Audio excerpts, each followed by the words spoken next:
Hello मित्रांनो, आज आहे डे 27 माय व्लॉग. आज आम्ही इथून पेडकाईवरून निघत होतो. तर आम्हाला पेडकाईवरून निघतानाच आम्हाला एक मोर दिसला. खूप छान होता हा मोर आणि गावठी मोर होता हा.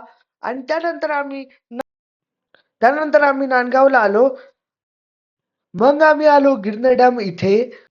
गिरणे डॅम हे नांदगाव इथून 2 किलोमीटर अंतरामध्ये होतं. आम्ही रिक्षाने आलो होतो. त्यानंतर आम्ही समुद्र बघितला. हा माझा भाऊ आहे. हे- हा मला घेऊन आला होता इथं गिरनार डॅम इथे. हे माझे मावशी आणि ते पण आमच्या सोबत आले होते. मग आम्ही इथं ग्रुप फोटो काढला सर्वांचाच. आणि त्यानंतर समुद्र बघू शकतात, काय भारी व्ह्यू आहे. आणि इथं समुद्राच्या बाजूलाच एक छान चांगली नदी आहे. त्यानंतर आम्ही खाल्लं मासे. Thank for